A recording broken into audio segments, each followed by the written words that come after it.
आपको श्री गोपाल नारसन का नमस्कार।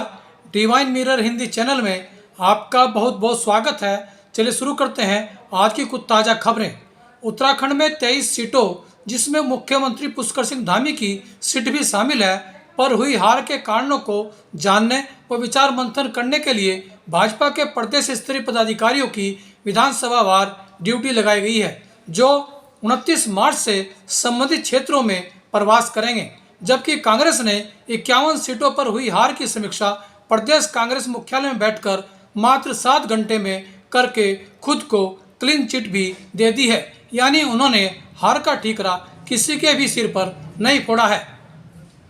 उत्तराखंड में हुई कांग्रेस की हार को लेकर सोशल मीडिया पर हरीश रावत पर तल्ख टिप्पणी कर रहे विरोधी खेमे से नाराज पूर्व मुख्यमंत्री हरीश रावत ने चेतावनी दी है कि यदि वे कांग्रेस क्यों हारी इस जांच की मांग को लेकर कांग्रेस कार्यालय पर उपवास पर बैठ गए तो उन सारे नेताओं की कलई खुल जाएगी जो उन पर झूठी तोहमत मढ़ रहे हैं।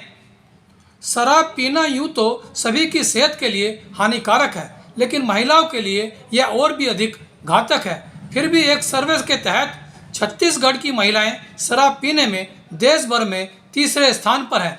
उन्होंने उत्तर प्रदेश व मध्य प्रदेश की महिलाओं को भी पीछे छोड़ दिया है। छत्तीसगढ़ में 17.3% महिलाएं तंबाकू खाती हैं, जिस कारण यहाँ महिलाओं में बीमारी का ग्राफ लगातार बढ़ता जा रहा है। बर्फानी बाबा भोलेनाथ की अमरनाथ यात्रा 30 जून से शुरू होकर 43 दिनों तक चलेगी। उपराज्यपाल मनोज सिन्हा की अध्यक्षता में हुई एक उच्च स्तरीय बैठक में यह निर्णय लिया गया है। इस यात्रा के लिए पंजीकरण प्रक्रिया 2 अप्रैल से शुरू होगी और एक दिन में 20,000 लोगों का ही पंजीकरण किया जाएगा। अब आप औषधीय गुणों के पौधे ऑनलाइन भी खरीद कर सकते हैं। उत्तराखंड के जैव विविधता बोर्ड के अध्यक्ष राजीव भड़तरी ने इसके लिए एक वेबसाइट लॉन्च की है। हल्द्वानी के वन अनुसंधान केंद्र में ऐसे पौधों को सहेजने का काम किया जा रहा है। उर्दू के मशहूर शायर अनीस बेल्टी की शायरी पुस्तक व उनकी बेटी हिंदी भाषा की कवित्री बुशरा तबस्सुम की पुस्तक कहीं कुछ रिक्त का विमोचन बारी बारी से एक भव्य विमोचन समारोह में किया गया। अध्यक्षता कर रहे प्रोफेसर तनवीर चिश्ती ने हिंदी व उर्दू के इस अनूठे संगम पर कहा कि उर्दू में 79% शब्द भारतीय हैं। इस कारण उर्दू भी हमारी है और हिंदी भी हमारी है। डॉक्टर सम्राट सुधा व कृष्ण सुकुमार ने नव प्रकाशित पुस्तक पर विस्तृत प्रकाश डाला। संचालन पंकज गर्ग ने किया। देखिए इस समारोह की कुछ झलकियां। हो रहा है।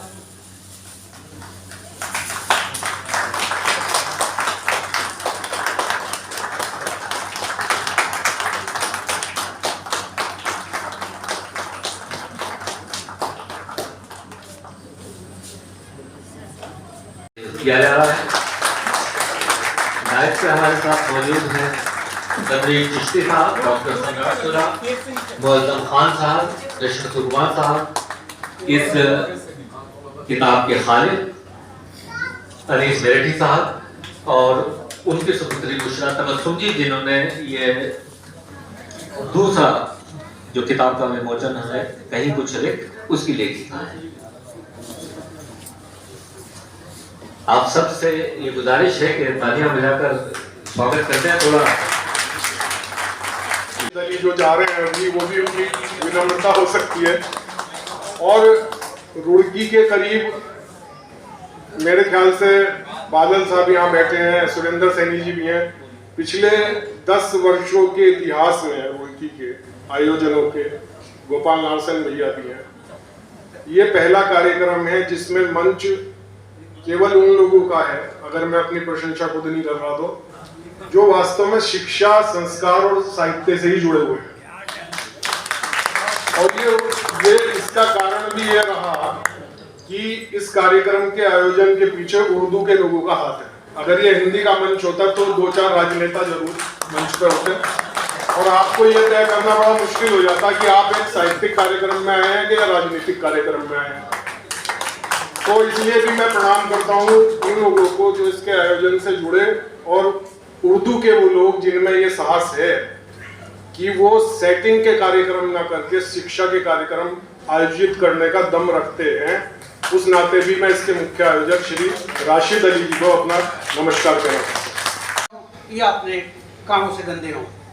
अब मैं उधर आता हूँ कि मैंने आपसे वादा किया कि 3 बातें अर्ज करूँ। सबसे पहले मैं अर्ज करना चाहता हूँ कि अल्लाह ने जो हमें कुव्वत दी कि हम एक दूसरे से गुफ्तगू कर लेते हैं, इसका नाम है कन्वर्सेशन, ये कम्युनिकेशन, जो कुछ भी आप कहते हैं। दुनिया में इस वक्त 7,000 ज़ुबानें हैं। जो ज़ुबानें पहले थी ख़त्म हो गई। 7,000 ज़ुबानों में बाज़ ज़ुबान तो ऐसी कि जिसके बोलने वाले 2 बाकी रह गए, बाज़ ऐसे कि 10 बाज़ है 10 लाख, बाज़ है 10 करोड़। तो कोशिश ये है आज तमाम इंसानों की को 7 की 7,000 ज़ुबानें किसी तरह बच जाएं। लिहाजा जो आदमी किसी दूसरी ज़ुबान को ख़त्म करना चाहता है वो रहमानी नहीं, शैतानी इंसान है। इसलिए हमें यहाँ ये तय करके उठना है कि सारी ज़बानें जो कोई भी इंसान बोलता है वो सारी हमारी हैं। हमें सबका संरक्षण करना है और सबको बचाना है और सबको आगे बढ़ाना है। और बेटी बुशरा की किताब के रस्म जहाँ पर यहाँ आए हैं, ये बड़ा नेक फेल है। मैं अर्ज़ करता चलूँ चूँकि स्पिरिचुअलिटी से मेरा ताल्लुक़ है, तो अर्ज़ करना चाहूँगा सारे इंसान अल्लाह के बनाए हुए हैं और सारी ज़ुबानें भी अल्लाह की बनाई हुई है। एक ज़ुबान या एक इंसान के ख़िलाफ़ जब दूसरा इंसान कुछ कहता है तो वो शैतान का बहकाया हुआ होता है। यानी इंसान और इंसान के बीच नफ़रत का काम सिर्फ शैतान खलल डालता है, वरना इंसान तो पैदा ही मोहब्बत के लिए हुआ। लफ्ज़ इंसान अरबी का है। इसके 2 मादे हो सकते हैं, या तो अनस से बना है जिसके माने हैं यकजा और अलग, या उनसे बना है जिसके माने मोहब्बत। आप दोनों की तत्बीक कर लीजिए। यानी ऐसा जो मोहब्बत वाला हो उसे इंसान कहते हैं। तो सच्ची बात यह है कि इंसान के ख़मीर में मोहब्बत करना है। या ये भी अर्ज़ करता चलूँ कि इंसान की बहुत सी खूबियाँ हैं। चूँकि अल्लाह का जानशीन माना गया इंसान, उसमें सबसे पहले खूबी यह है कि हम गुफ्तगू कर लेते हैं। क्या आपने कुत्तों को, जानवरों को, बिल्लियों को, भेड़ियों को गुफ्तगू करते देखा? तो पहली खूबी इंसान की ये है। दूसरी खूबी इंसान की है कि ये मलबूस है। किसी इंसान को आपने नंगा नहीं देखा होगा सिवाय उन चंद फ़कीरों के जिन्होंने हर चीज़ तर्क कर दी।